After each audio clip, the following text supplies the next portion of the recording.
all of that, gold is the ultimate offering and the ultimate divine element which can hold the superconscious energy forever. It purifies anything that it touches, and it's an element of spiritual significance and great spiritual power of healing and enlightening. The vibration of gold has the power to infuse sattva energy and positive thought currents in anyone who wears and anyone who sees or operates in its vicinity. So gold is present in all the scriptures, the agamas, the Vedas, the Shrutis, Itihasas, Puranas. In all Hindu scriptures, it is abundantly displayed that gold is the most auspicious and purest metal which purifies our being.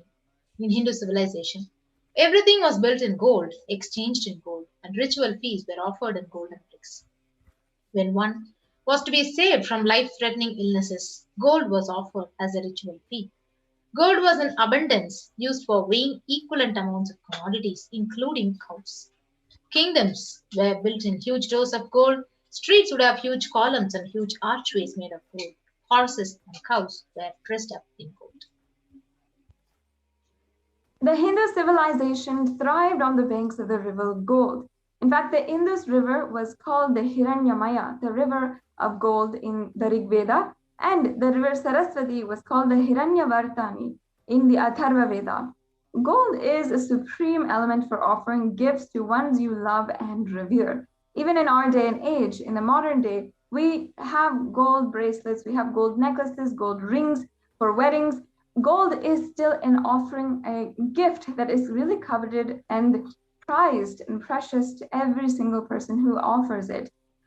But in the sacred Hindu tradition, gold is a sacred element. It's a divine element because of its capacity to hold the superconscious energy, the enlightenment energy, for thousands of years, literally lasting forever. Temples, deities, everything was made in gold, and it preserves that enlightenment energy and becomes like a super radioactive for all of the human beings, for everyone, so that that enlightenment energy passes and can be used to initiate, make people manifest Shaktis. That's why gold is used in so many of these offerings, because it is such a pure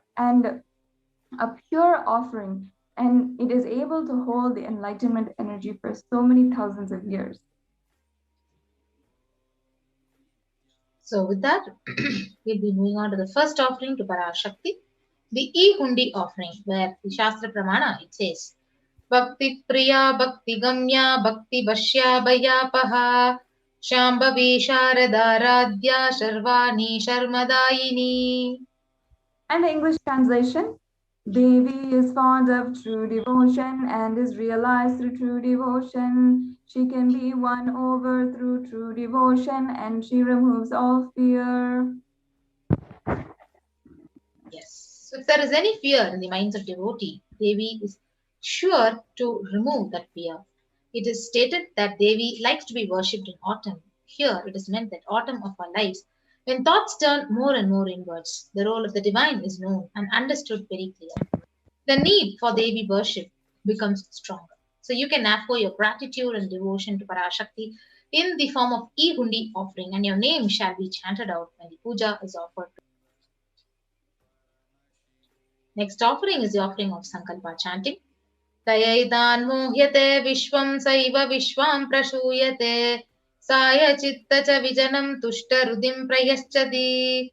The goddess enchants this universe, and she herself gives birth to this universe. That goddess, being prayed without interest in anything, gives that knowledge that leads to salvation and gives wealth in materialistic sense.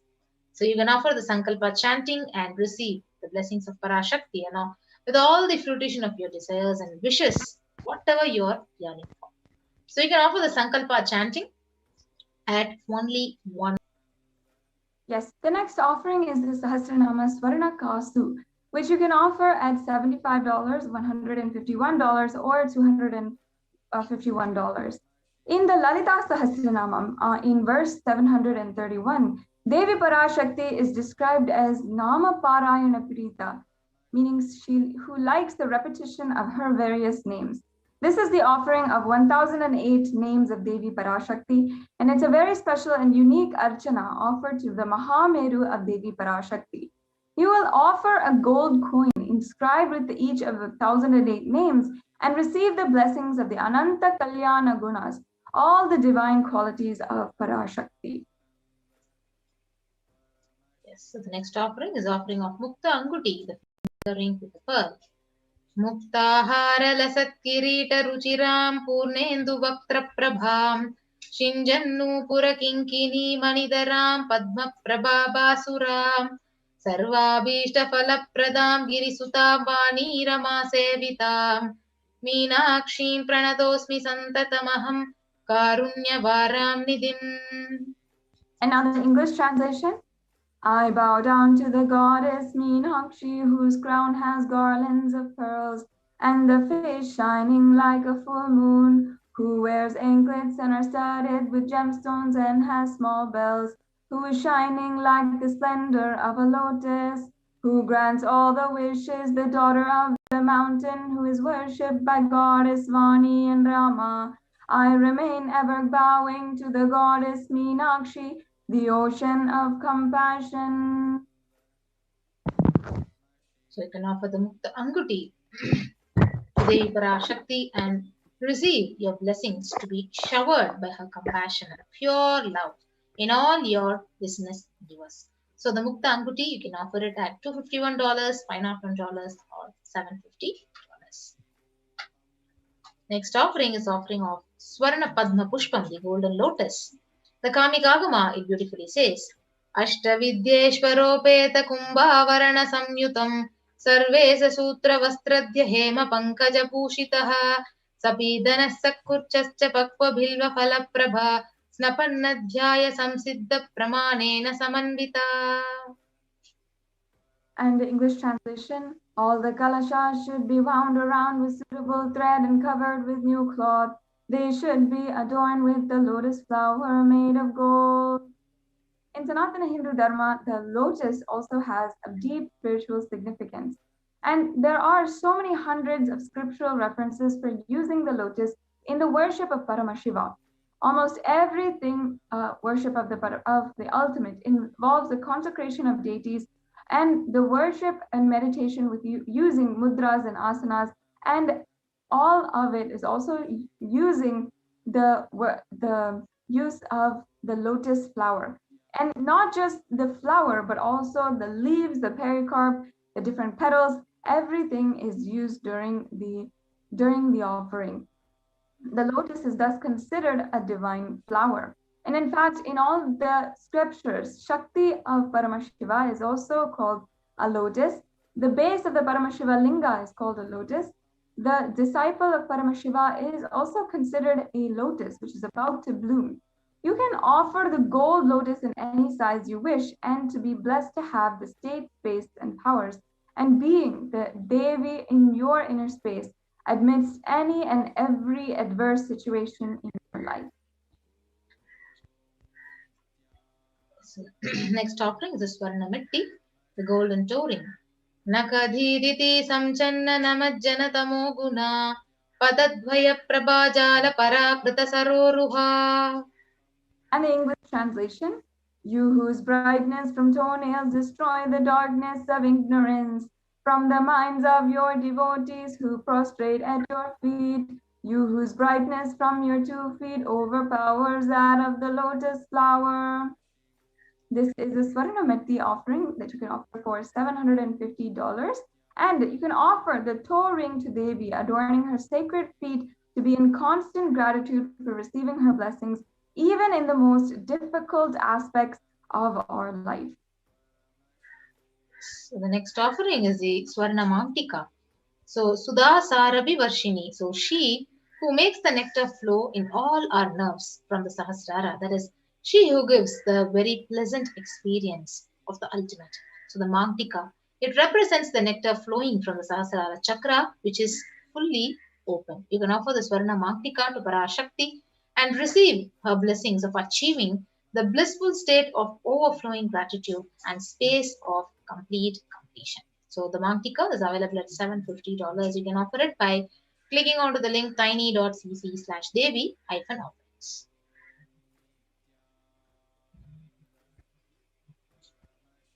And the next offering is a Pratyaksha Pada Puja for $1,008. In this, the Shastra Pramana will now chant the Shastra Pramana for the Pratyaksha Pada Puja. Nakadhiditi samchanna namajjana tamo guna padadvaya prabhajala parakrita saroruha. And the English translation: the illuminating splendor of Devi Sonias dispel the darkness of ignorance in the devotees prostrating at her feet. Her feet defeat the lotus in beauty. In Shlokam number 83 of the Saundarya Lahari, it states that the nails of Devi have been sharpened by constantly being touched by the crowns of celestial beings who always prostrate before Devi. Now, in this circumstance, the tamoguna is darkness. And in the stotram, tamas is indicative of ignorance in the minds of devotees.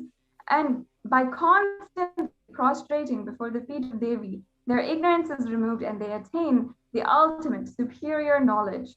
Offering the Pratyaksha Pada Puja blesses the Yajaman with all the auspiciousness and the blessings of the Supreme Pontiff of Hinduism. Yes. So along with the Pratyaksha Pada Puja, you can also offer the Vastra Seva at $1,008 and receive the blessings of Parashakti and the Supreme Pontiff of Hinduism. Yes, this is all of the offerings that you can make today for the Devi Parashakti Akashic, during this program, the Devi Parashakti Akashic reading.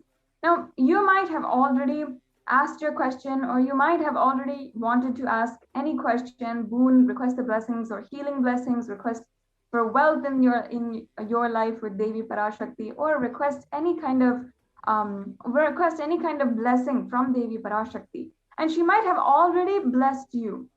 Regardless of that fact, if you want to offer your gratitude and literally offer everything to Devi Parashakti for what she has given, for the protection she is giving each and every one of us during this cosmic deluge and during the whole pralaya, this is the time now. Now here is a summary table of all of the offerings you can make. First is the e-hundi offering, which you can make for any amount. You can go through the registration form for this payment, or you can also offer the e-hundi offering on the YouTube super chat. If you'd like to know more about how to do that, just stay tuned. In a few minutes, we will be going through a walkthrough of how to make the payments. The next offering is the Sankalpa chanting, the offering of a conscious resolution, which is $1. Then the Devi Sahasranama Kasu, the pure gold coin, which is inscribed with 1008 names of Devi, which is offered for every name during the Sahasranamavali of Devi Parashakti. This offering can be made for $75, $151, or $251. The next offering is the Mukta Anguti, the pearl finger ring, which you can offer for $251, $501, or $750. The next offering is the Swarna Padma Pushpa, the gold lotus flower. This offering you can make for $600, for $1,200, or for $1,800. The next offering is the Swarna Metti, the gold toe ring for the lotus feet of Devi. This offering can be made for $750. And then the Swarna Mangtika, the gold hairline jewelry, which is $750 also. And then the last two offerings for the $1,008 are the Pratyaksha Pada Puja, the ritualistic offering to the Supreme Pontiff of Hinduism himself. Now, let us go through what are the steps to make these offerings. Now, once again, if you have already received the blessings of Devi Parashakti, or even if you are just wanting to ask your question for blessings or for your boons to Devi Parashakti, still you can make these offerings separate from that. You can start manifesting this beautiful, divine, intimate space of oneness with Parashakti that these rituals are made for, are designed for from the scriptures of Sanatana Hindu Dharma. Now there's two options here that we have for the registration form. If you are ready to offer today, or if you are having the intention to offer specific sevas. Now, the registration form you can fill out if you are interested in the offering. If you need more help in manifesting, let's say you may not have the money that you want in order to pay or in order to offer your gratitude, offer these sevas to Devi Parashakti, you can still fill out the form and let us know that you're interested, and we can help you manifest that the offering to Devi Parashakti. And also, if you need more details, if you'd like more details about offerings, about what's the significance, about how to do this, you can also fill out the form tiny.cc/bhavasamadhi. Then also you can if you are ready to make the online payment today, you can go to tiny.cc/Devi offerings and make your offering. After the payment, make sure that you are submitting all of the details for the puja, the names to be chanted, in the Sankalpa 2021 form, the tiny.cc/Sankalpa 2021. So now Ma Atmapriya Swami will be taking us through a walkthrough of how to make your payment. In the link provided, you can go to the payment link, and here you can choose the option for the sevas that you want to offer.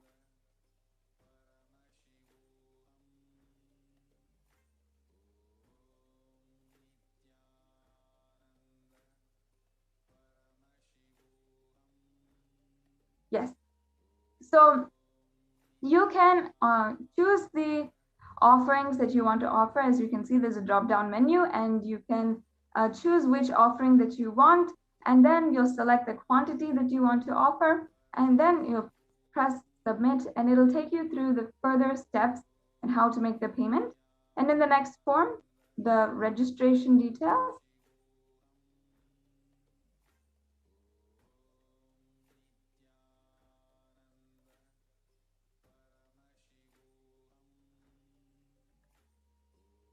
I guess if you can scroll down.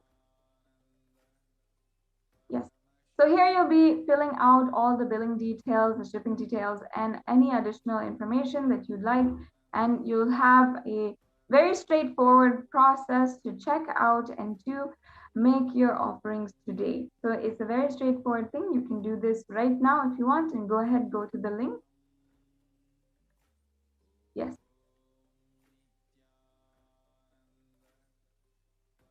Yes, and now let's proceed to the registration form that you have to fill.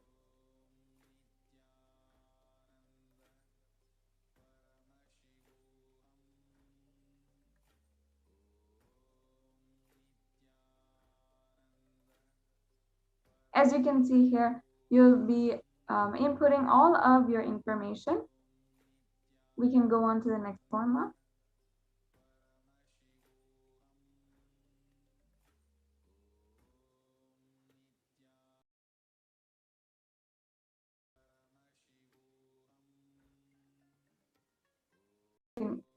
Yes, seems to be a technical difficulty. We will ensure that this walkthrough is done and make sure that you know how to make the payments. It's the simple forms that you have to fill out today in order to make these offerings today. Now, as we come to the conclusion of today's segment, we will just be taking a short break and getting back after a short break and continuing in today's program with the divine readings of Devi Parashakti, what she has guided for the whole humanity, how that has manifested into reality.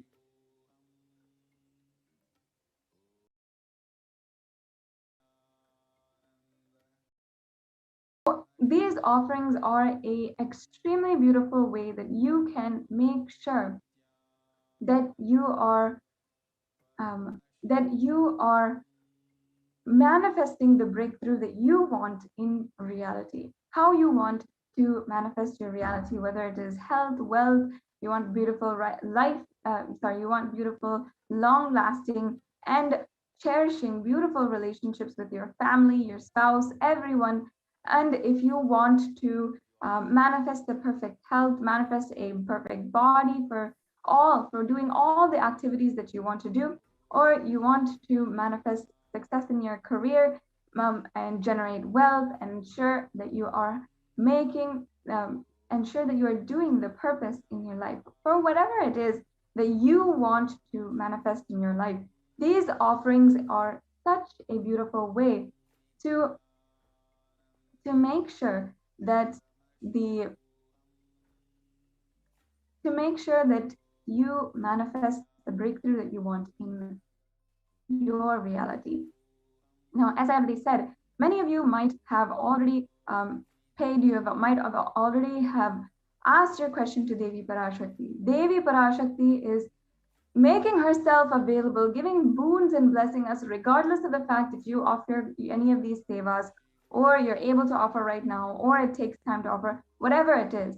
But if you are truly in a space of gratitude, perhaps you have, Devi Parashakti has answered your questions, and she has given you divine revelation. She has given you the guidance that you wanted for your life. Then, in order to offer your gratitude to Devi Parashakti, you can simply make one of these offerings. Now, as you can see here, we have the Sankalpa Names 2021 form. After you've made your payment, you can proceed to this form and ensure that you're filling out all of your details.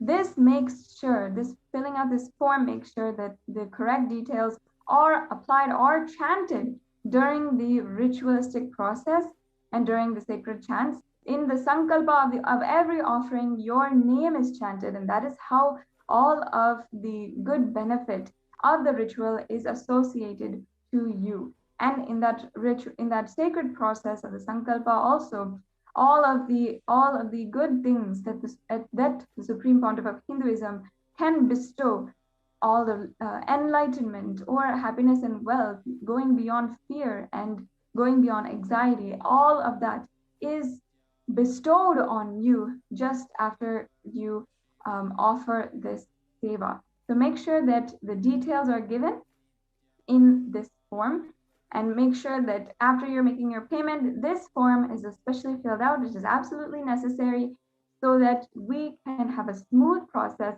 as we are offering the ritualistic sevas.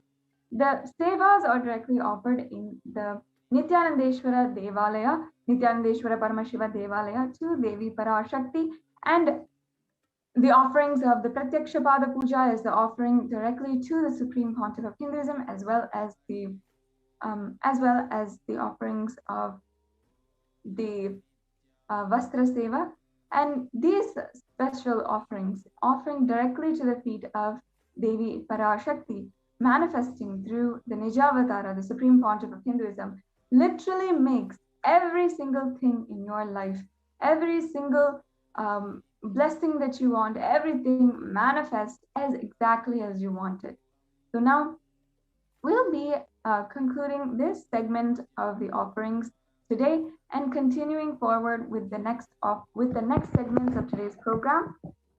We'll be understanding the great revelations of Devi Parashakti, how she had literally given the guidance for the last few months since March, since the Supreme Pontiff of Hinduism began manifesting the form of Devi Parashakti, the energy, super consciousness of Devi Parashakti for the whole world to be blessed. What she has been revealing to each and every one of us, how that has literally been shown through various articles, through the news, the latest news, through various research, how everything that Devi Parashakti is saying is actually substantiated in some way or form through many different researches and institutional articles and evidence that we have been able to collect and present to all of you. So stay tuned for this exciting segment and the next segments of today's program, and make sure that you are sharing this program with all your friends and family. We'll be right back with you in a few minutes.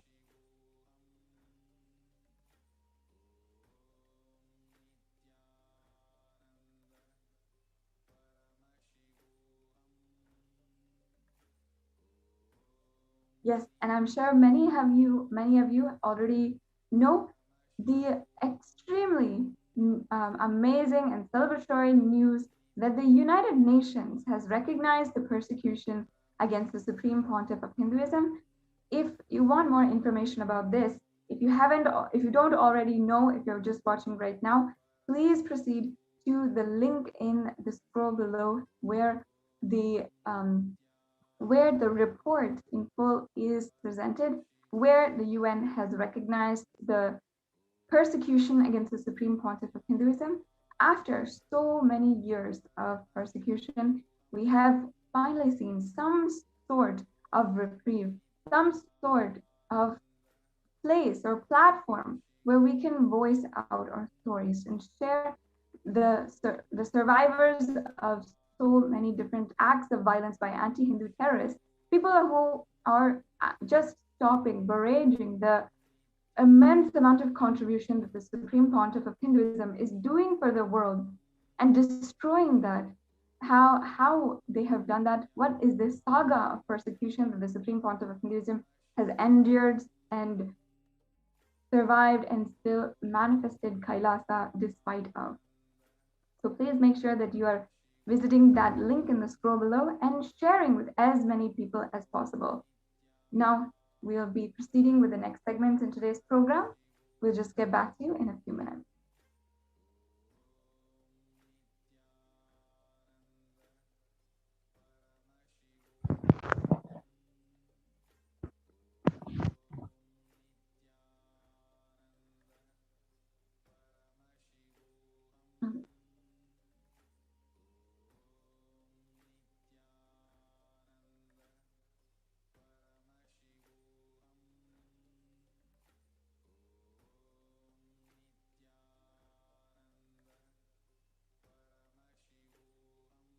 Yes. As we are proceeding to today's segment, I invite all of the viewers to share today's program with as many people as possible and share as much as possible with everyone. As you can see, we have all of the social media platforms with the official handles of the Supreme Pontiff of Hinduism scrolling. You can see that you can connect with us on WhatsApp, on YouTube, on Instagram, in all of the different social media platforms where you are frequently going. As many of you know, there are, at least all of us, are spending at least 4 to 5 hours on social media every single day. And much of that time is not contributing, or much of that time is going off in just scrolling through content. If you'd like to make a difference, even in your time, just going through social media and sharing and having just so much of joy, enjoying having the opportunity to transform another person's life, bring them to the immense amount of good that can happen with the divine presence of the Supreme Pontiff of Hinduism in one's life, then take a few minutes today and share this program, share this live link in all of the social media platforms. You can make sure that you're sharing in WhatsApp with all of your family and friends, on Facebook in different Facebook groups, and sharing with different people on Messenger.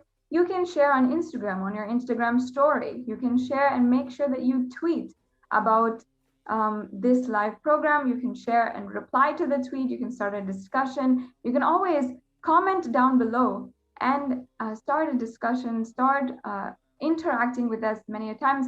We interact with all of the viewers. We'd love to hear from each and every one of you. And if you have an experience with Devi Parashakti, where she has manifested in your life, she has given the opportunity to each and every one to have her ultimate protection and manifest whatever you want in your life. You can now go to the links provided and sign up to share. You can even share about what has happened in your life, what happened before, how your life has transformed, and ensure that you can just use this platform in order to share the divine experiences that you have in your life. Just sharing this with 1 or 2 other people. If you have already had a beautiful experience with Devi Parashakti, which so many people have had. And here on NTV, we've had this platform to bring on and allow viewers to share their experiences where Devi Parashakti has manifested in their life. And it's such a beautiful way to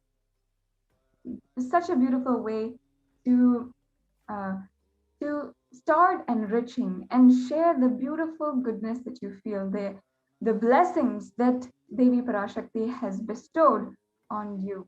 So if you want to make any of the offerings today, please make sure that you're following the links in the scroll below.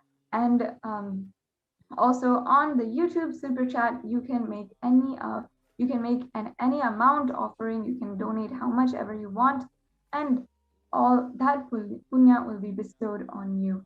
Now we'll be proceeding with the next segments in today's program. So stay tuned. We'll just be back in a few minutes.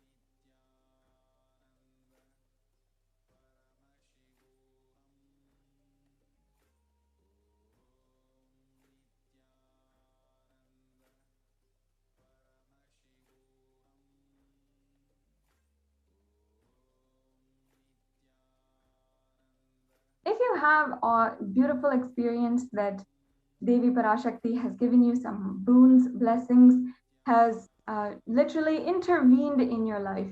There are some people who have had literal transformations, had been able to go beyond their drug addictions, have been able to go beyond their addictions to non-vegetarian food, to even food and overeating, going beyond their eating disorders, going beyond even so many chronic depression disorders and bipolar disorders, so many mental health issues, anxiety that people are facing, especially now in this extremely tense times as the pandemic is still raging on across countries all over the world. The second and third wave of the coronavirus pandemic is still ongoing and with no end in sight. This is a beautiful way that you can have a divine cosmic intervention in your life, and you will be able to manifest the blessings of Devi Parashakti. So now we'll make sure to be right back with you in a few minutes and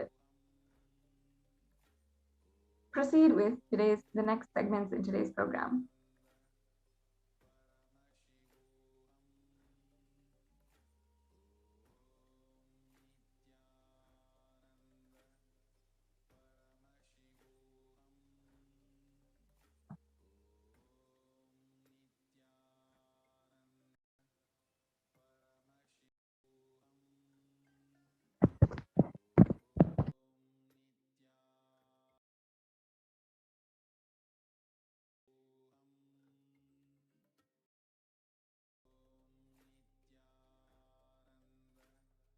Paramashivoham. Om Nithyananda. Enlightenment ecosystem, literally enlightenment itself, in your own home, wherever you are. If you cannot come to Kailasa, it's okay. Kailasa can come to you. Kailasa coming to you is e-Kailasa.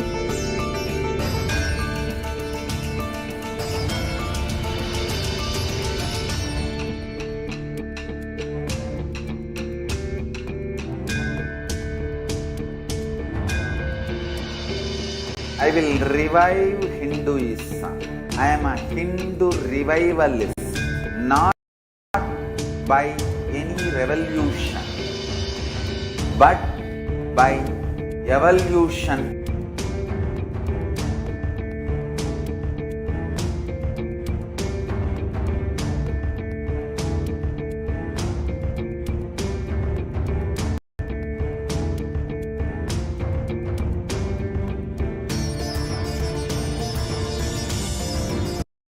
And setting model communities.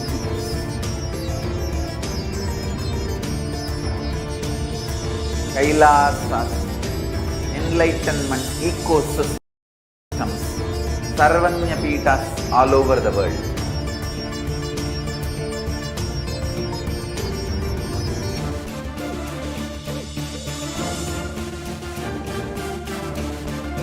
All powerful cognitions, knowledge.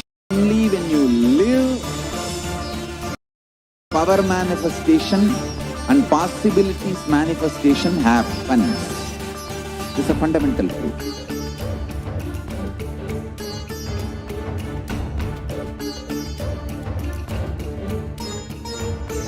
Hinduism cannot live exclusively as one sampradaya. No. All sampradayas of Hinduism is an ecosystem.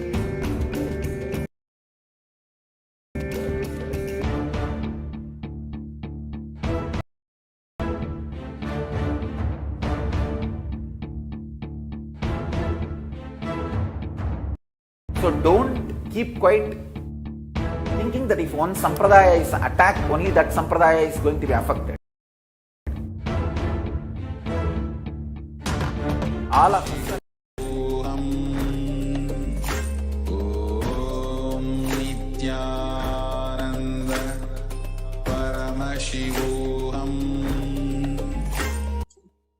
Come back here first. In the next segment of the program today, we are going to share with you about Devi Parashakti's revelations to the world on the secrets of the universe. So let us first hear what Devi Parashakti revealed about the secrets of the universe. The revelation is in the source language called Tamil, which is the source language of both Sanskrit and Tamil.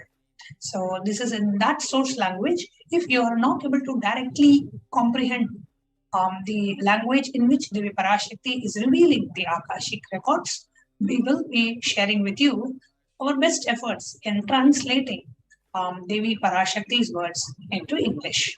So let us now hear directly from the Supreme Devi Parashakti herself, the revelations on the secrets of the universe. Listen intensely. I will reveal the secret of the universe and its expansion. Life, consciousness in you does not end while your body drops dead. It moves from different universes, vertical time zones, lives in different time zones as per its free will, knowledge, desire. But ultimately, to get enlightened, complete liberation, Paramashiva Padam, your soul has to come back to this karma bhumi, the Bhumandala. This Bhumandala and the Jati ecosystems, the caste ecosystems, Hindu, Jnana, Sannyasa, Yoga, Grihastha, multiple spiritual ecosystems are created for the souls to come back and rebirth and grow more and more towards enlightenment easily, quickly, in accelerated speed and space. Now, too many souls from the cosmos is landing into this Bhumandala to be part of Kailasa and to manifest Kailasa. That is the reason the rate of expansion of the universe has been accelerated. An intense ecosystem for great enlightened beings and incarnations to land is being manifested by me through my Nijavatara Nithyananda and this Kailasa. All the blessed fortunate beings will be attracted to Kailasa and experience liberation. Kailasa is the space where Sanatana Hindu Dharma, cosmic science is nationalism. This cosmic law is the country law. Sanatana Hindu Dharma is nationalism. These cosmic truths will be the truths of the country, society, ecosystem. Society, country, judiciary, ecosystem, all this of Kailasa will be aligned to the cosmic law, the cosmic energy, universal existential truth. Because Kailasa, cosmic ecosystem is manifesting. Expansion of the universe has been accelerated. Universe is celebrating the happening of my Nijavatara Nithyananda and this Kailasa.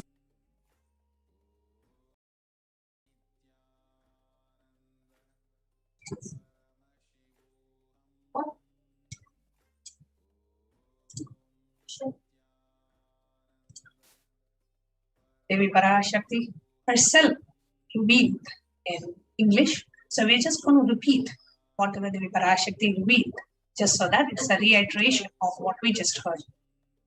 We are projecting the transcript on the screen just so that we are able to imbibe it better. Listen intensely. I will reveal the secret of the universe and its expansion. Life consciousness in you does not end while your body drops dead. It moves from different universes, vertical time zones, lives in different time zones as per its free will, knowledge and desire. But ultimately to get enlightened, complete and liberation, Paramashivoham, your soul has to come back to this karma bhumi, the Bhumandala. This Bhumandala and the Jati ecosystems, the caste ecosystems, Hindu, Jnana, Sannyasa, Yoga, Grihastha. Hindu, you all know, Jnana means knowledge. Wisdom, sannyasa, renunciation, yoga, the path of union with the divine, grihastha, the householder lifestyle. Multiple spiritual ecosystems are created for the souls to come back and rebirth and grow more and more towards enlightenment quickly, easily, accelerate speed and space. Now, too many souls from the cosmos is landing into this Bhumandala to be part of Kailasa and to manifest Kailasa. That is the reason the rate of expansion of the universe has been accelerated. So the intense ecosystem for great enlightened beings and incarnations to land is being manifested by me through my Nijavatara Nithyananda and this Kailasa. All the blessed fortunate beings will be attracted to Kailasa and experience liberation. Kailasa is the space where Sanatana Hindu Dharma, the cosmic science, is nationalism. This cosmic law is the country law. Sanatana Hindu Dharma is the nationalism. This cosmic truths will be the truths of the country, society, ecosystem, country, society, judiciary ecosystem. All these of Kailasa will be aligned to the cosmic law, cosmic energy, and the universal existential truth. Because Kailasa, the cosmic ecosystem, is manifesting, the expansion of the universe has been accelerated. Universe is celebrating the happening of my Nijavatara Nithyananda and this Kailasa. How the universe is accelerating, how the universe is not just expanding, its expansion is being accelerated. Let's just watch in this short video. You are looking at the most detailed three-dimensional map of the universe known to humankind, and it's called the Sloan Digital Sky Survey. Scientists from around the world have just completed a 20-year-long survey of the night sky, measuring the positions and distances of more than 4 million galaxies and quasars. This detailed map will help scientists shed light on the remaining mysteries of the universe. Let's go on a journey from the local stars to the largest scales of our universe. Beyond the local stars that draw familiar constellations in the night sky in the neighborhood of the Earth, in addition to our own Milky Way, billions of galaxies are spread throughout the observable universe. Moving faster than light, we will take you through space in a journey from our place in the Milky Way all the way out to the large-scale structures of the visible universe, and we'll tell you about how we're mapping it out. Since 1998, the scientific community has realized that the universe is not only expanding, but its expansion is accelerating. This unexpected acceleration constitutes one of the major conundrums in physics. From a theoretical perspective, the acceleration may be accounted for by either assuming that there exists some mysterious dark energy or by modifying Einstein's theory of gravity, called general relativity. In the same year, the Sloan Digital Sky Survey was launched to tackle this enigma of the accelerating expansion of the universe. The Sloan Digital Sky Survey is a vast collection of the angular positions of galaxies observed in the sky, as well as their distances from us, determined by observing the systematic shift of galactic light induced by the expansion of the universe, the so-called redshift. In this new map of our universe, the large dark patches are mostly regions obscured by the Milky Way that cannot be observed. During the last 20 years, through 4 exploratory phases, the Sloan Digital Sky Survey has created the most detailed 3-dimensional maps of the universe. To achieve this, it focused on different classes of galaxies: nearby galaxies, red galaxies, more distant star-forming galaxies, and superluminous distant active galaxies called quasars. The 4th and latest Sloan survey took place from 2014 till 2020. During this time, the new project called the Extended Baryon Oscillation Spectroscopic Survey, or EBOS for short, continued previous Sloan mapping of the extragalactic sky and just recently finished measuring distances for 1 million galaxies and quasars. These successive surveys allow scientists to trace the large-scale structures of the universe up to a fraction of its horizon, represented by the cosmic microwave background emission, seen here as a colorful pattern projected onto a sphere. The cosmic microwave background is the thermal relic of the universe, which dates back to about 400,000 years after the birth of the universe, also known as the Big Bang. Adding the EBOS data to the previous Sloan exploratory phases 1, 2, and 3, the Sloan Digital Sky Survey now has a database of 4 million galaxies and quasars, assembling the largest and most complete 3D map of the universe to date. This unprecedented achievement provides scientists with new tools for shedding light on dark energy and also for constraining the theory of general relativity, leading to a better understanding of the fundamental laws that rule our universe.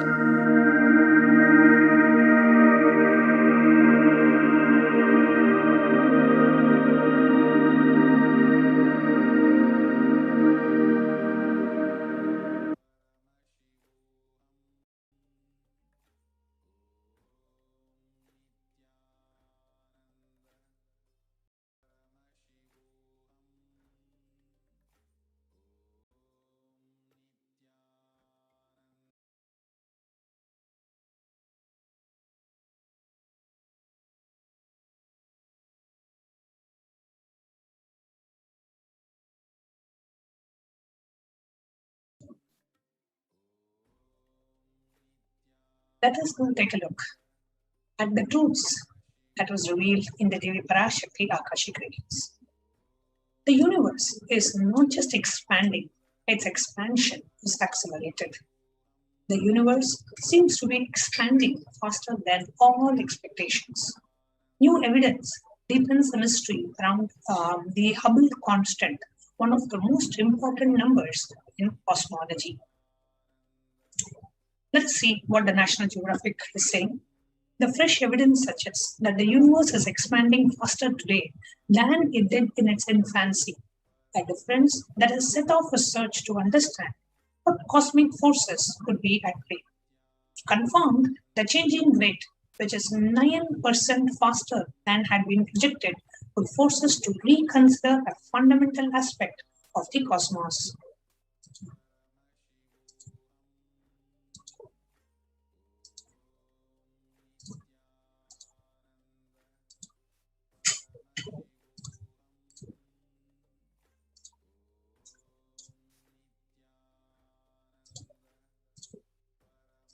Now, we have another article here by the Harvard University. It says this research reveals that there are independent results that have now demonstrated time and time again that the universe is accelerating in its expansion. So even if we look type 1a supernova out of the picture, we have still sufficient evidence, including fluctuations in the cosmic microwave background radiating from the early universe, amongst others.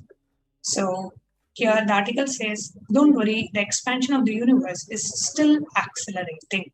We have various different researchers which prove very clearly that the universe is not just expanding, the expansion is getting accelerated.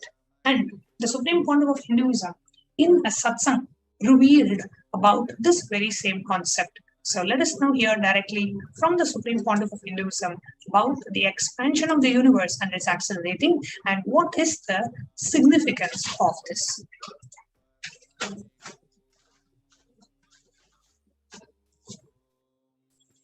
Listen, the key information, the key line I wanted to bring all your attention through this video is universe is not just expanding, its expansion is accelerated. Please understand. Last few years, I am screaming in top of my voice that superconscious breakthrough is happening. Please understand. It is not only just the physics level. The universe expansion is accelerated. It's a dark energy, the dark matter in that level, the unmanifest, in avyakta, unmanifest level itself, the expansion is accelerated intensely. Please understand. The expansion is accelerated intensely in the dark energy, in the dark matter, unmanifest, avyakta swarupa of Paramashiva. See, Paramashiva's manifest form only is this world which we are all enjoying, experiencing. There is an unmanifest form of Paramashiva, dark matter, what we call dark energy, dark matter. The triggering of expansion, not just expansion, acceleration of expansion is happening from that dark energy, dark matter. Because scientists are using the word dark energy, dark matter, I am using the same word. But if you ask me to give a right word, I will say Swatta Sutta Swayam Prakasa Jyoti. I will call it a superconscious energy, superconscious matter. See, because the human eyes can't cognize, human beings are calling it as a dark matter. But because human eyes can't cognize, but third eye can cognize, I am calling it as a Swayam Prakasa Jyoti. Jyoti. light, super consciousness is the word rishis, enlightened beings, will use. But unfortunately, scientists have their own limitation. With the two eyes, when you see something which is not seen, you call it as dark. With three eyes, when you see something and you know it cannot be seen by the two eyes, you call that as Jyoti. Sutta Swayam Prakasa Jyoti. Jyoti Mandala. What we show as Jyoti of Arunachala, what exists as unmanifest of Paramashiva, is one and the same. Please listen. This acceleration of expansion is from the unmanifest, avyakta sarira of Paramashiva, the unmanifest space of Paramashiva. From that, the acceleration of expansion is happening. Now, superconscious breakthrough is imminent. It has to happen. It is happening. I have been sent to planet Earth to facilitate this only.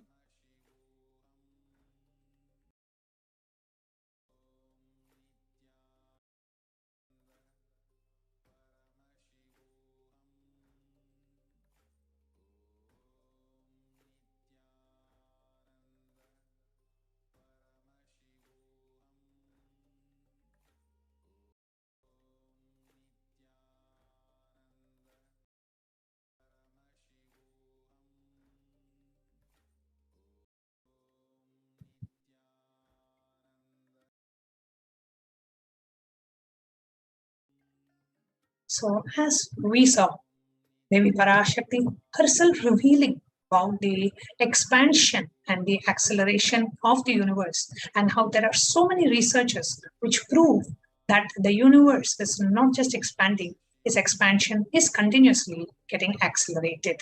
And next, we'll be moving on to the next general Parashakti, Akashic, Devi Parashakti, Akashic readings, then next revelations after a short break.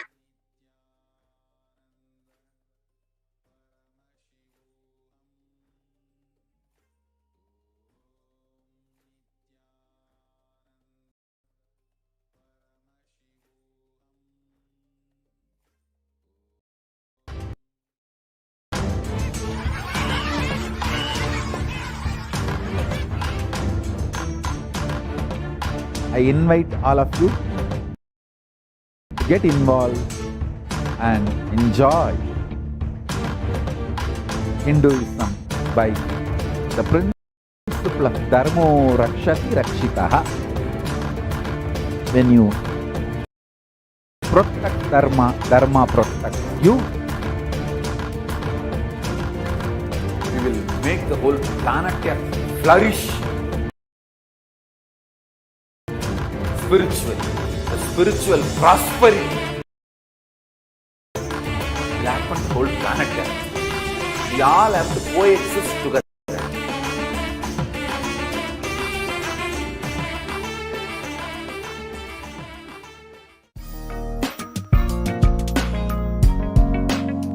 We get you health. We get you ability to build beautiful relationships in your life. We get you direct spiritual support, and we make sure you become wealthy.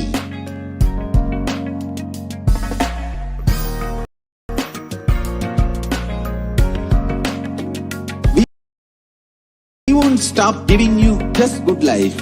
We will literally not stop till you live enlightened life. Manifesting the state of Paramashiva, space of Paramashiva, powers of Paramashiva, being of Paramashiva.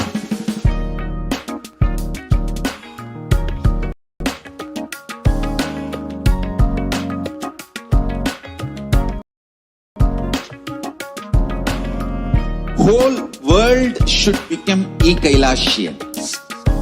I want the whole world to know Hindus have something great to contribute to the world.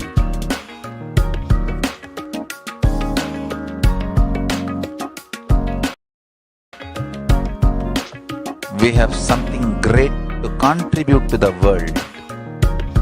Let us do that.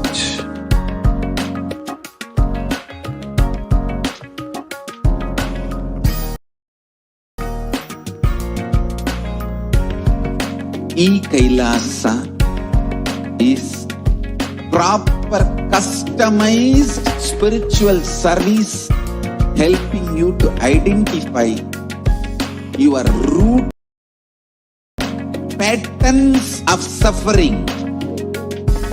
We have perfected the science of helping every individual from every cultural, religious, nationality background.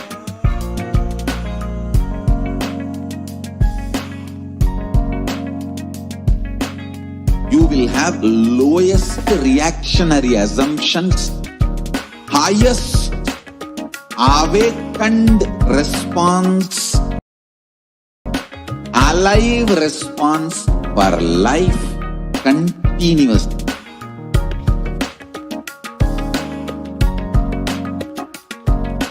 E-Kailasa is enlightenment ecosystem, literally enlightenment itself in your own home, wherever you are. Proper customized spiritual service helping you to complete with your life negativity, withdrawal from life, self-hatred, self-denial, self-doubt, so much of tiredness, laziness. We can support you aligning your diet, your attitude, your aptitude, your understanding about life. We can help you with everything.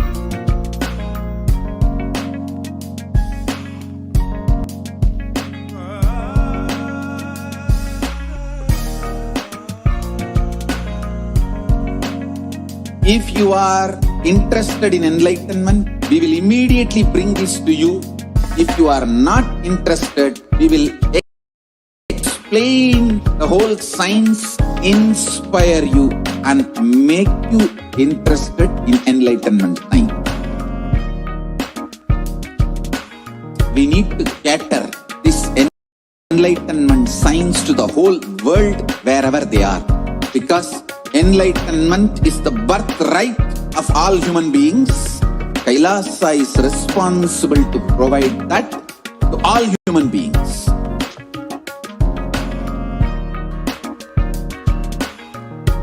Kailasa is the totality of the knowledge I received from my gurus and practice manifested in my life, perfected by teaching millions of people from all cultures, time zones, backgrounds, genders, nationality, race, from every creed.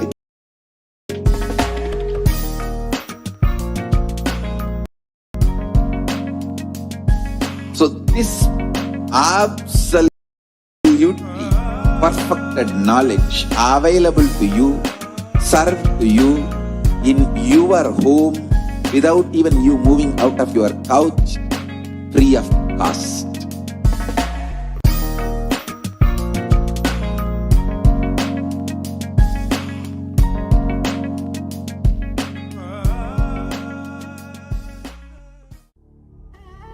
What I mean by the word e-Kailasa, listen intensely.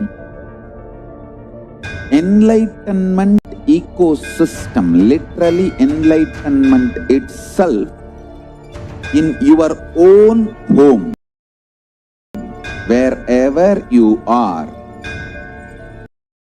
If you cannot come to Kailasa, it's okay. Kailasa can come to you. Kailasa coming to you is E-Kailasa.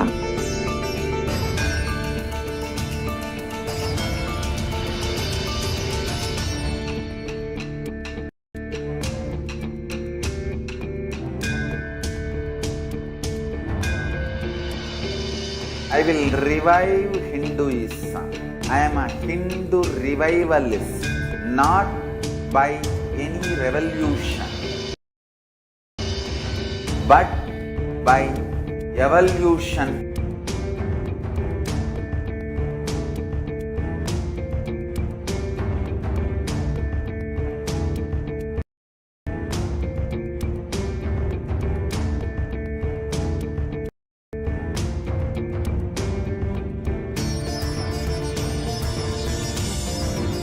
And setting model communities.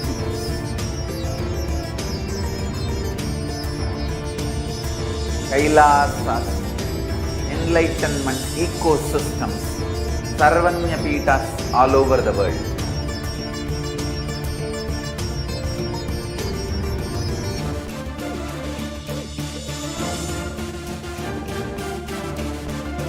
All powerful cognition, knowledge, only when you live, power manifestation and possibilities manifestation happens. It's a fundamental truth.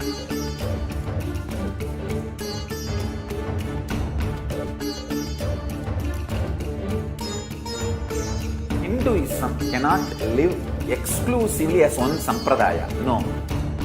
All sampradayas of Hinduism is an ecosystem.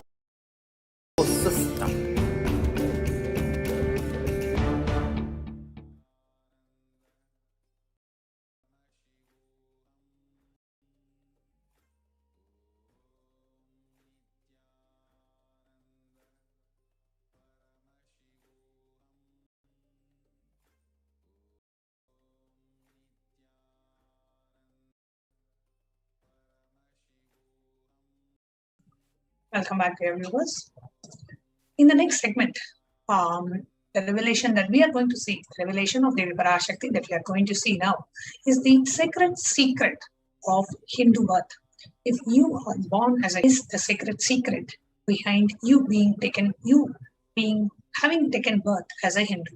Devi Parashakti herself has revealed this, and we will be sharing the translation of Devi Parashakti's words after we watch the revelation directly from Devi Parashakti. Let us watch this video now.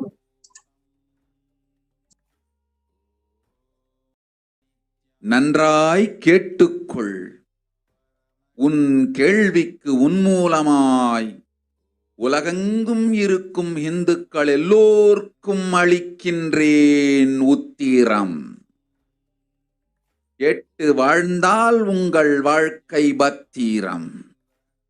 நன்றாய் கேளுங்கள். பிறப்பின் ரகசியத்தை பிறப்பிலா பெருமை உடைய பரமேஸ்வரி சொல்லுகின்றேன் கேளுங்கள். அண்டஜம், யோனிஜம், ஜலஜம், பீஜம் எனும் 4 விதமான பிறவிகளில் 84,000 யோனிகளில் பிறக்கும் பிறப்புகளிலேயே பெருமை வாய்ந்ததும் உத்தமமானதும் மனிதப் பிறவி. அந்த மனிதப் பிறவியிலும் பலமுறை பிறந்து உழன்று அரசியல், பொருளாதாரம், சுகபோகம், தர்மம், அர்த்தம், காமம் எனும் ஆசைகள், துக்கங்கள், அச்சங்கள் அனைத்திலும் அழன்று உழன்று இனி வேண்டாம் இப்பிறவி, வேண்டுவது மோட்சமே என்று முடிவெடுத்தோர்க்கு மட்டுமே ஹிந்து மத யோனிஜம், ஹிந்து பெற்றோர்க்கு பிறந்திடும் சனாதன ஹிந்து தர்ம யோனிஜம். மனித பிறவி உத்தமம், சனாதன ஹிந்து தர்ம மனித பிறவி உத்தமோத்தமம். இந்த உத்தமோத்தம பிறவி எடுத்த எல்லோருக்கும் ஜீவன் முக்த விஞ்ஞானத்தையும் சனாதன தர்மத்தையும் காக்கின்ற கடமையும் உண்டு. அதனால் வருகின்ற நன்மையெல்லாம் அனுபவிக்கும் உரிமையும் உண்டு. இந்த கடமையை செய்வோம் என்று சத்தியம் செய்ததனால்தான் அந்த உரிமை அளிக்கப்பட்டது. பூமிக்கு வந்தபின் மனம் மயங்கி மதிமயங்கி சனாதன தர்மம் காக்க மறந்ததனால் மாயை அவர்கள் உயிரை பறிக்கின்றாள். நன்றாய் புரிந்து கொள்ளுங்கள். உயிரை கொடுத்தாலும் தர்மத்தை காப்போம் என்று உறுதி எடுத்தவர்க்கே சனாதன ஹிந்து தர்ம யோனிஜம் அளிக்கின்றேன் யான். உடல் பெற்ற பிறகு ஊழிப் பெருவலியால் ஆசை அச்சங்களை உதறவிடாது, உதறியும் விடாது சனாதன ஹிந்து தர்மம் காக்க மறந்தோரை உயிர் வாழத் தகுதியில்லாதவர் பட்டியலில் உடனடியாய் மாயை சேர்க்கின்றாள். அதனால் ராட்சசர்களும் அசுரர்களும் தானாகவே இவர்கள் உயிரை எடுக்கின்றார். நன்றாய் புரிந்து கொள்ளுங்கள். உயிரை கொடுத்தாலும் தர்மம் காப்போம் என்று நிற்பவர்க்கு நிலைத்திடும் வீரஸ்வர்க்கமும் கைலாச பதவியும், எக்காரணம் கொண்டும் தர்மம் காக்க மறந்த உத்தமோத்தம ஜனனமான சனாதன ஹிந்து ஜனனம் பெற்ற மக்களுக்கு இல்லை வேறு கதி. சனாதன ஹிந்து தர்ம மனித ஜனனம் உத்தமோத்தம மனித ஜனனம். உங்கள் உரிமை உலகில் அதிகம், உங்களுக்கு கடமையும் உலகில் பெரிது. தர்மம் காத்தாலே கடமை, தர்மம் காக்காதார்க்கு உயிர் வாழும் உரிமை இல்லை.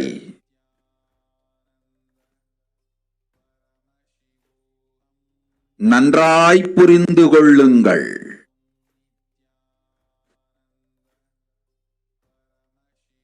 உத்தமோத்தம பிறவியான சனாதன ஹிந்து தர்ம பிறவி எடுத்த எல்லோரும் புரிந்து கொள்ளுங்கள். உங்கள் வாழ்வின் முதற்கடமை தர்மம் காத்தல். தர்மம் காக்க தர்மம் உங்களை காக்கும்.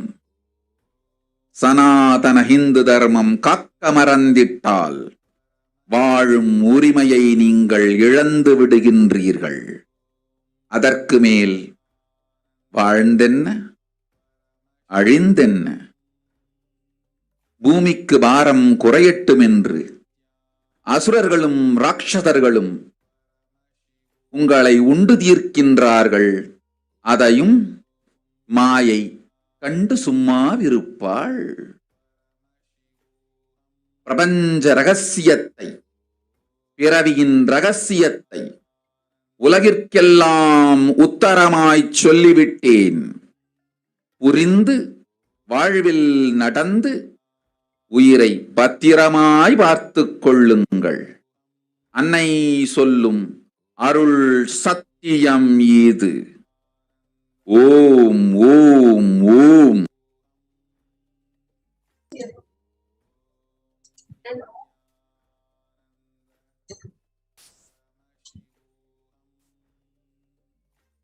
Translation of the Parashakti's revelations in English. Listen. Andajam, Yonijam, Jalajam, Bijam. Like this, in 4 types of birds, in 84 lakh yonis, In all these births, the most greatest birth of them all is the human birth. Even in that human birth, being born and toiled many times, after getting burnt and toiled in politics and finance and luxuries and dharma, artha, kama, and those who decide of not wanting this birth, wanting only moksha, only those will have the Hindu dharma yonijam, the Sanatana Hindu dharma yonijam of being born to Hindu parents. The human birth is Uttama, the best. Sanatana Hindu dharma human birth is Uttamottama, the best of the best. Everyone who took this Uttamottama birth has the responsibility of protecting the signs of living, and also they have the right of experiencing its benefits. This right was given to them because of their commitment given by them to do this responsibility. After coming to Bhuloka, by getting mentally deluded and forgetting the dharma of protecting Sanatana dharma, take all their soul. Understand carefully, I am giving the Sanatana Hindu dharma yonijam only for those who gave commitment of protecting Sanatana Hindu dharma even by giving their life. However, after getting the body, because of the painful deluge, not dropping fear and greed, for those who forget to protect Sanatana Hindu dharma, Maya, she will immediately add them to the list of those who are not worthy of living. Therefore, Rakshasas and Asuras are automatically taking away their life. Understand properly. For those who stand, even by getting their life, they will protect dharma, will permanently have Veerasvarga and Kailasat Padavi. For any reason, people who forgot to protect dharma, having the Uttamottama birth of Sanatana Hindu birth, that is Sanatana Hindu dharma human birth, is Uttamottama human birth. Your rights in this world are immense, and also your responsibility in this world is large. Protecting dharma is the responsibility. Those who do not protect dharma, they do not have the right to live. Understand properly. All those who took the Uttamottama birth, which is Sanatana Hindu dharma birth, all of you understand. The first responsibility of your life is protecting dharma. If you protect dharma, dharma will protect you. If you forget to protect Sanatana Hindu dharma, you lose the right of living. After that, what bothers whether you live or get destroyed? Asuras and Rakshasas will eat you so that the burden on earth is reduced, seeing that Maya, she herself will keep quiet. Here, we are able to see how the reason of Hindus today going through this worst pandemic in India is we are able to very clearly map Devi Parashakti is revealing. If you as a Hindu forget to protect Sanatana Hindu dharma, you lose the right of living. And here you see an overwhelming majority of Hindus live in one country, India. The largest population of Hindus outside India are in Nepal and Bangladesh. 90% of the Hindus are in India, and it is one of the worst hit by the COVID. This is not a coincidence. The New York Times says that the actual figures of the people who are affected by COVID is likely to be like more than half of the Indian population, which means 700 million Hindus are suspected, mostly Hindus are suspected to be contracted with the COVID virus in India.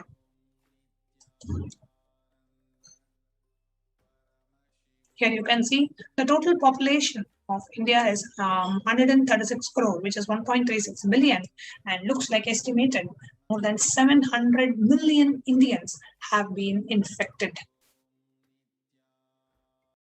Let us see how India today has become a living hell after being affected by the COVID pandemic. That is here directly and the revelation from Devi Parashakti. நீ சொல்லும் நபர்கள் போடும் சண்டை சச்சரவெல்லாம் எரியும் பெருநெருப்பில் இருக்கும் இரண்டு எலிகள் போடும் சண்டை போன்றது. யார் சரி யார் தவறு என்பது இப்பொழுது முக்கியம் அல்ல. உயிர் காத்துக் கொள்ளுங்கள், எல்லோரும் நன்றாய் புரிந்து கொள்ளுங்கள். நன்மையைச் சொல்லுகின்றேன், உண்மையைச் சொல்லுகின்றேன். இந்திய நாட்டில் இருக்கும் மக்கள் எல்லோரும் கேளுங்கள். கருட புராணத்தில் வியாசன் சொன்ன கிருமி போஜனம் என்னும் நரகம் திறந்து நேரடியாய் இந்தியா மீது இடிபோல் விழுகின்றது. ஆதி கைலாசத்திற்கு ஓடிச் சென்று வருமுன் காத்துக் கொள்வது மட்டுமே ஒரே வழி. கொரோனா பெருந்தொற்று கொள்ளை நோய் கிருமி போஜனம் எனும் நரகத்தை பூமிக்கு கொண்டு வந்து விட்டது. அகோர தாண்டவத்தின் ஆட்டம் யாராலும் அடக்க முடியாத அளவிற்கு ஆரம்பித்து விட்டது. புதிதாய் உருக்கொண்டிருக்கும் இந்த நுண்ணுயிரி மைல்கள் கடந்தும் காற்றினில் உயிரோடு இருந்து மற்ற உயிர்களையும் அழித்து உடல்களை தின்னும் பெரும் வலிவு கொண்ட பேரசுரர்களாய் வலம் வர துவங்கி விடுகின்றது. நன்றாய் புரிந்து கொள்ளுங்கள். வருமுன் காத்துக் கொள்ளுங்கள், அது ஒன்றே வழி. அதற்காகவே ஆதி கைலாசத்தை திறந்து வைத்திருக்கின்றேன். உயிர் காத்துக் கொள்ள வேண்டி விரும்பும் எல்லோரும் ஓடுங்கள் ஆதி கைலாசத்திற்கு. இந்தியாவில்தான் இந்த நரகம் திறந்து உலகெங்கும் பரவப் போகின்றது. கிருமி போஜன நரகம் பூமிக்கு வந்துவிட்டது. மனிதர்கள் செய்த மகா கொடுமைகளினால். என்னை முன்னின்று என் அடியவரை காப்பேன் சொல்வதை கேட்டு உயிர் காத்துக் கொள்ள விரும்புவோர் வருமுன் காப்பது ஒன்றே வழி என்று தெரிந்து செல்லுங்கள் ஆதி கையிலைக்கு. ஓம் ஓம் ஓம்.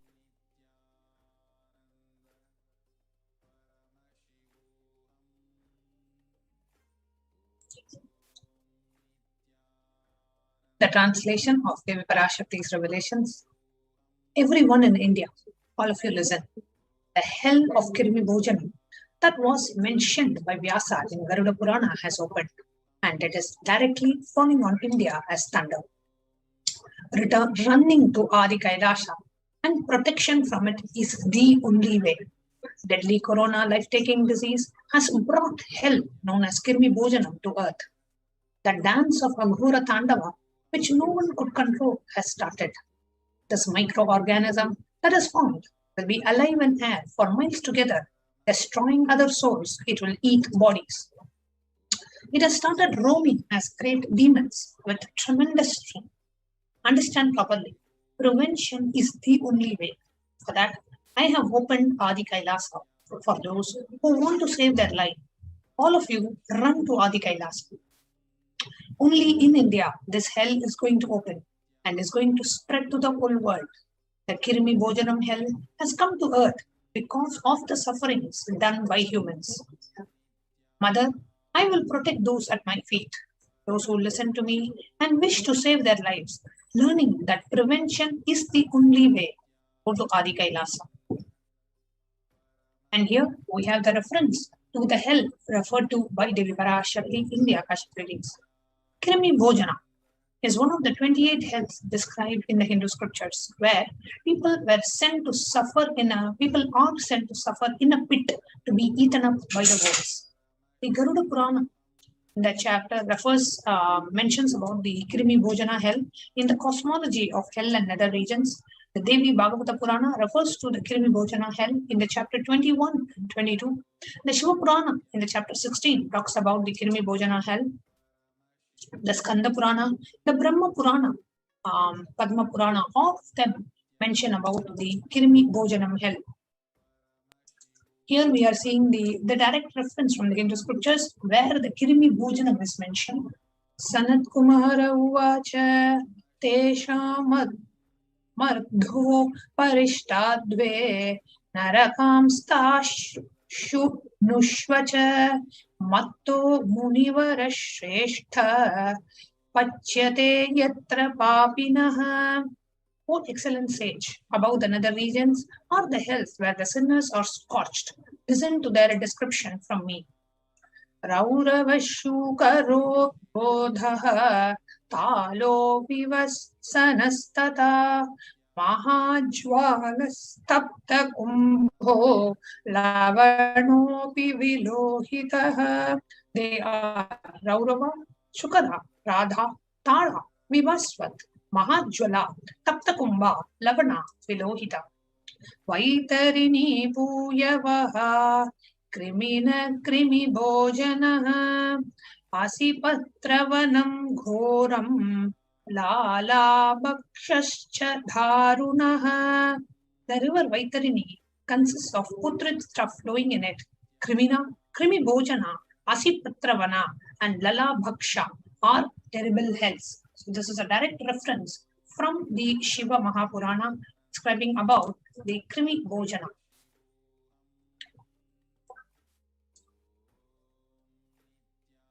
So as revealed by Devi Parashakti in the Akashic readings,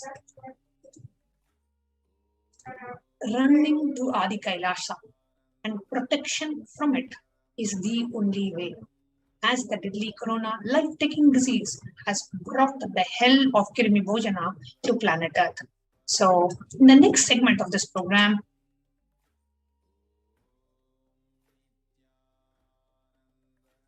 we are going to be sharing with you how you can protect your life from the deadly pandemic. If you are in India, we have the multi-layer quarantine services provided by the Supreme Pontiff of Hinduism and Kailasa in India. Many of the temples, monasteries, adhinams in India are now open for COVID protection as COVID protection and prevention care centers where multi-layer quarantine is provided absolutely free of cost. Food, accommodation, everything is being provided free of cost.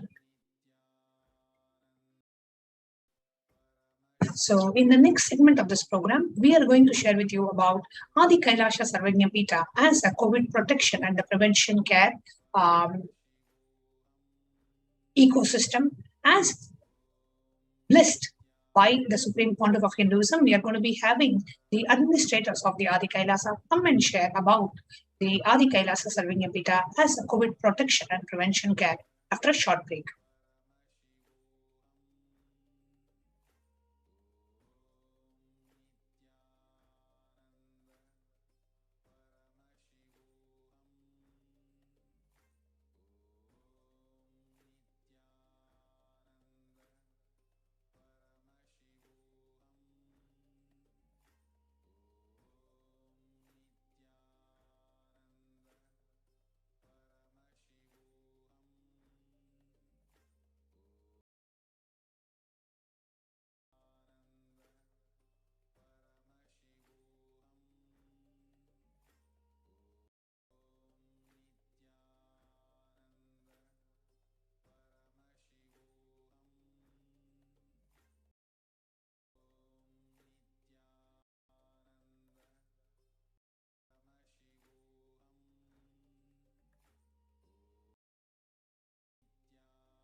So don't keep quiet thinking that if one sampradaya is attacked, only that sampradaya is going to be affected.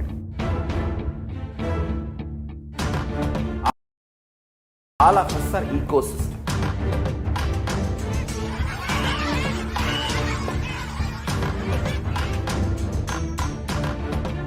I invite all of you to get involved and enjoy Hinduism by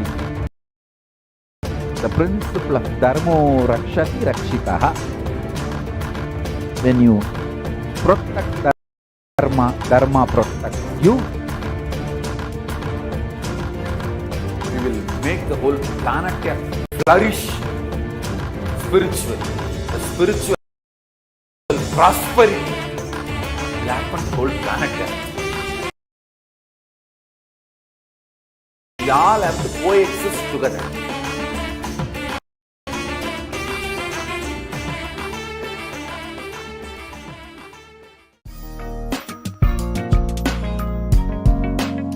We get you health.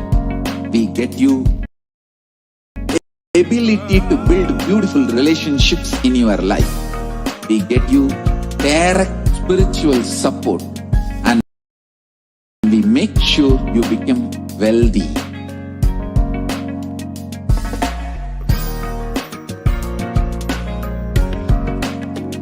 We won't stop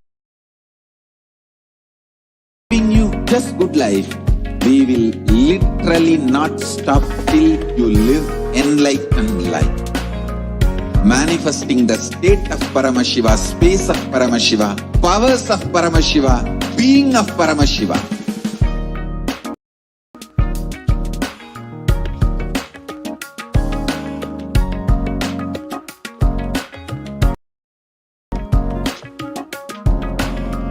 Whole world should become e-Kailashians. I want the whole world to know Hindus have something great to contribute to the world.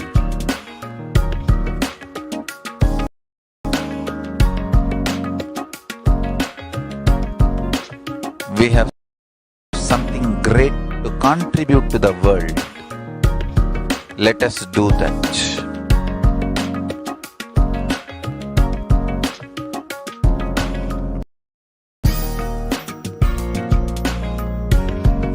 E-Kailasa is proper customized spiritual service helping you to identify your root patterns of suffering. We have perfected the science of helping every individual from every cultural, religious, nationality background.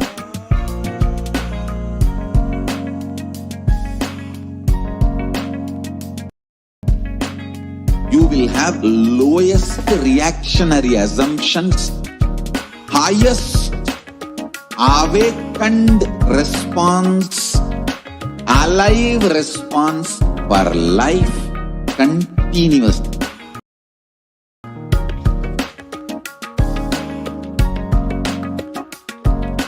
E-Kailasa is enlightenment ecosystem, literally enlightenment itself in your own home, wherever you are.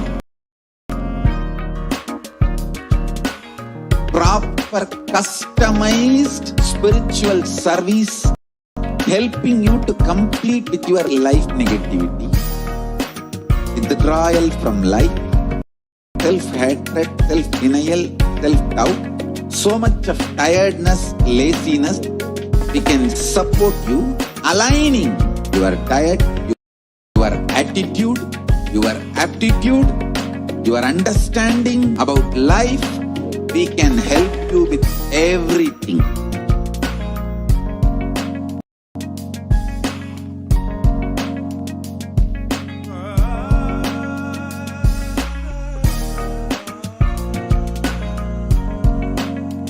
If you are interested in enlightenment, we will immediately bring this to you If you are not interested, we will explain the whole science, inspire you and make you interested in enlightenment science.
Nithyananda Paramashivoham.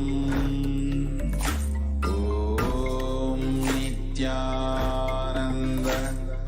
Paramashivoham. Om Nithyananda Paramashivoham. Om Nithyananda Paramashivoham. Om Nithyananda Paramashivoham. Om Nithyananda Paramashivoham. Om Nithyananda Paramashivoham. Om Nithyananda Paramashivoham. Om Nithyananda. Just be alive for next 3 This years. enlightenment Don't die science to the within whole next 3 world years. wherever they are. Because enlightenment is the birthright of all human beings. Kailasa is responsible to provide that to all human beings.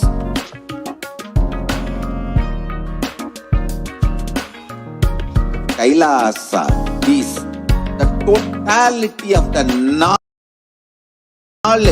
I received from my gurus and practice manifested in my life, perfected by teaching millions of people from all cultures, time zones, backgrounds, genders, nationality, race, from every creed.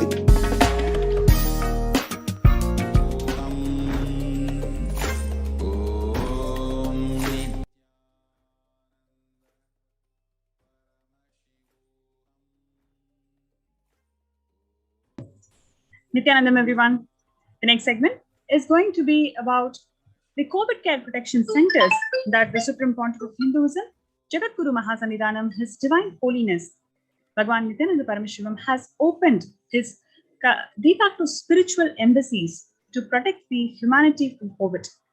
This segment is going to be about knowing the significance and how these COVID care protection centers are operating and helping the humanity to ensure that they feel safe. Now let's look at the stats today, where younger adults are more likely to report the symptoms of anxiety or depressive disorders compared to elder people, especially during the COVID-19. So if you take the age group of 18 to 24 years, around 56% of them report the symptoms of anxiety or depressive disorders, whereas from 50% of people report anxiety or the depressive disorders from the age group 25 to 49. Whereas you can see as the people get older, like when the age group is above 65, only 30% of them report the symptoms of anxiety and depressive disorder during the COVID-19 pandemic. This is a very interesting fact. So if you take the average share of adults reporting the symptoms of anxiety disorder from January to June 2019 versus January 2021, you can see at least threefold increase. So it was in 2019 was just 11%, and when the world was affected by COVID in last couple of years, by January 2021, it has increased to 41.1%.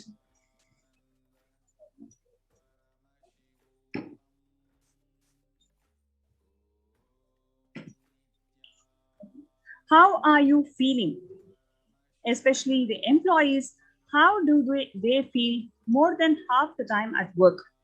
34% of them feel stressed and tired.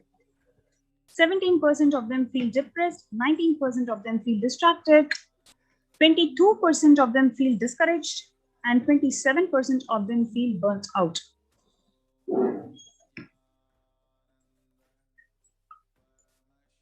Nearly 8 in 10 people say that the coronavirus pandemic is a significant source of stress in their life. And nearly 7 in 10% say that they have experienced increased stress over the course of pandemic.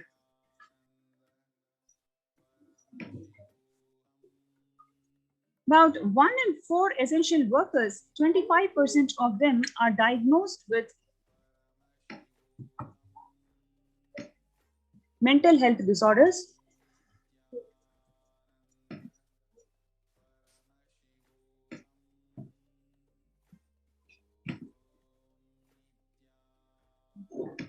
More than 60,000 US healthcare workers have contracted COVID-19, and in which 300 of them have died. An estimated 300 to 400 physicians die by suicide every year. Out of the health workers who treated the patients during China's COVID-19 outbreak, 50% of them showed the signs of depression and 45% of them showed the signs of anxiety, according to the preliminary research.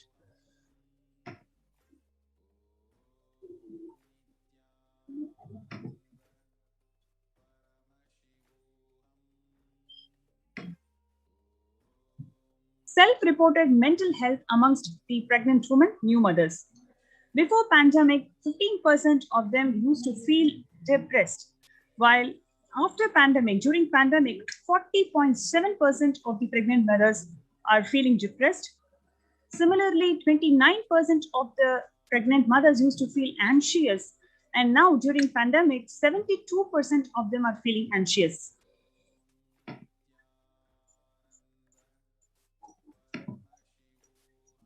Now, the US cases of depression have tripled during the COVID-19 pandemic. A large study finds a dramatic increase in the number of adults in US reporting symptoms of depression during the COVID-19 pandemic. The number of adults experiencing depression in the US has tripled according to a major study. Researchers estimate that more than 1 in 4 US adults now report experiencing the symptoms of depression. Before the pandemic, 8.5% of US adults reported being depressed. That number has risen to 27.8% as the country struggles with COVID-19.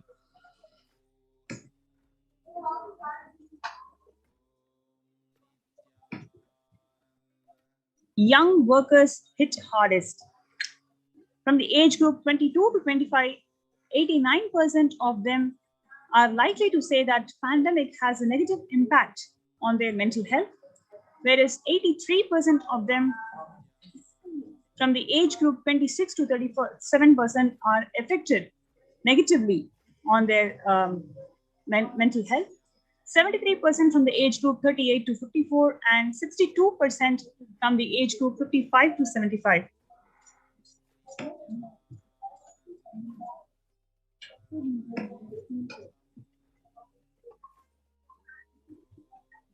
%76% of the US employees are currently experiencing workers' burnout.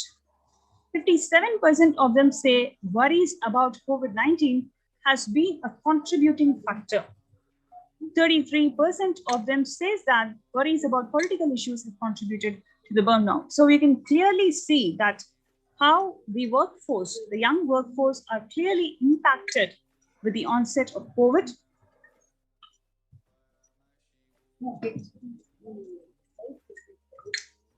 So it is not just the disease by itself, the pandemic by itself, the impact that the pandemic has on the mental well-being of the humanity is so huge. We can see how every section of the society, whether it is youngsters or students, pregnant mothers, workforce, every single segment of the society is feeling the depression and anxiety and many other mental disorders, mental stress, and how the pandemic has impacted their well-being.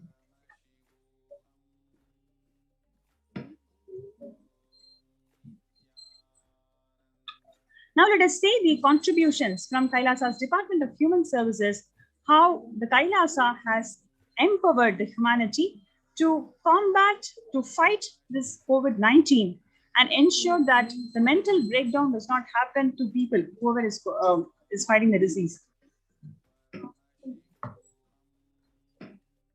Kailasa's Department of Religion and Worship, Department of Human Services, and each of the Kailasa's temple ecosystems consider the right of happiness to be the highest fundamental right of all the human beings, in fact, all beings itself. The ultimate goal for Hinduism and Kailasa, led by the Supreme Pontiff of Hinduism, Jagadguru Mahasanidanam, His Divine Holiness Swamiji, is the material and spiritual well-being and the prosperity for humanity.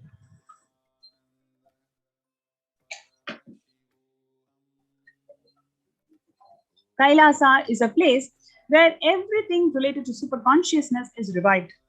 All the sampradayas, all the spiritual ecosystems created for enlightenment will be revived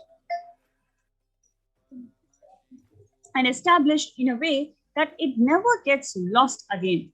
And therefore, it stays with the humanity, contributes to the humanity forever.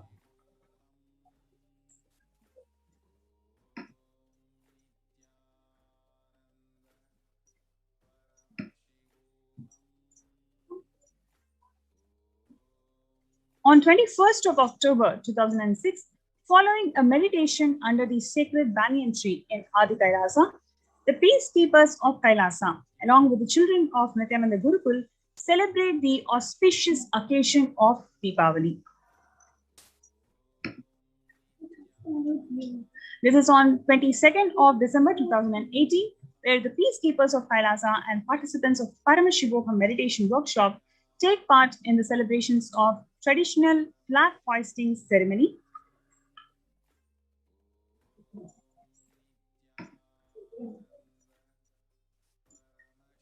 This is from 14th of December 2006, the Supreme Pontiff of Hinduism conducting the Nithyananda Purana Convention Program, a meditation workshop.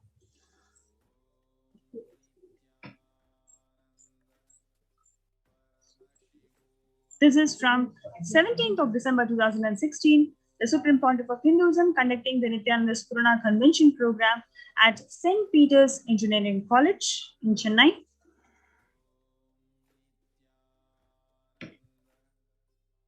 This is from 26th of May 2006, where the peacekeepers of Kailasa and the Supreme Pontiff of Hinduism embark on the Himalayan Yatra, the traditional sacred pilgrimage to the Himalayan mountains and up the river Ganga. This is from 20th of December 2011. The temple ecosystem of Tiruvannamalai serves as the driving factor in maintaining the lifestyle of health, wealth, and well-being for the denizens of Tiruvannamalai, one of the remaining living temple ecosystems.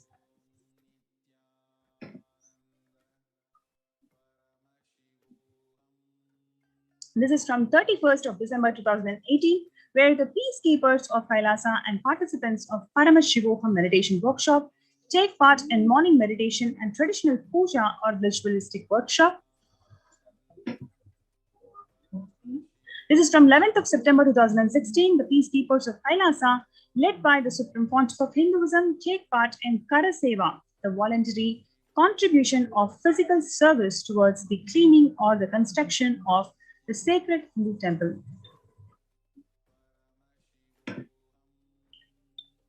And these are the Kailasa ecosystems around the world. You can see how they are all as well established on almost all the continents of the world.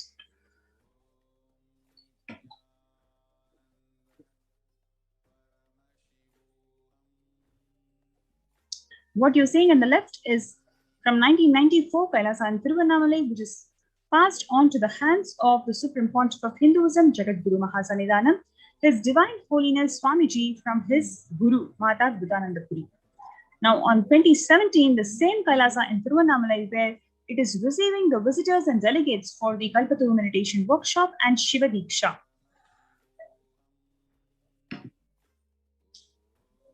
This is from 11th of March 2017, the same Kailasa in Tiruvannamalai. You can see how thousands of people arrive to celebrate the enlightenment ecosystem and to traditionally meet the Supreme Pontiff of Hinduism, Jagadguru Mahasannidhanam Swamiji.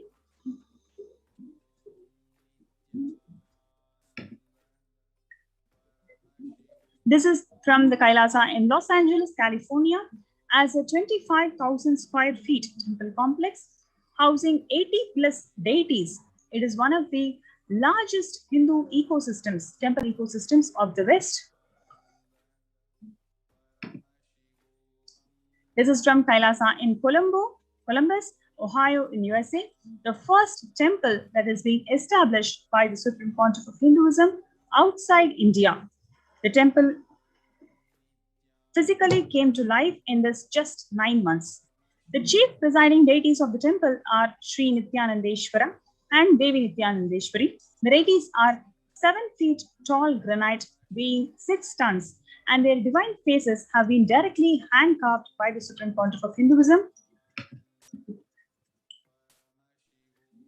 This is from the Kailasa in Seattle, Washington, housing the blissful dancing form of Ganesha and the largest living Nataraja deity outside of India. The Kailasa in Seattle is also known as the Chidambaram of the West.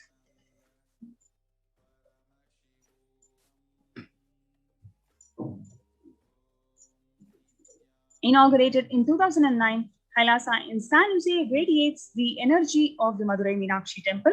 The chief presiding deities of the temple are Devi Meenakshi, the Shivalinga, Lord Sri Nithyanandeshwara, and Devi Nithyanandeshwari, which have been created, installed, and energized by the Supreme Pontiff of Hinduism himself.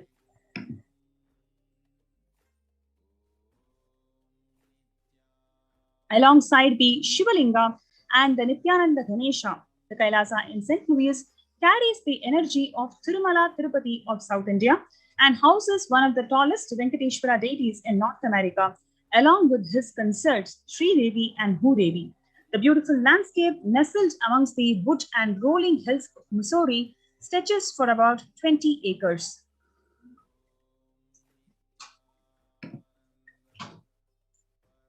Kailasa in Phoenix, Arizona, which is home to over 21 deities with a temple structure of 2,500 square feet.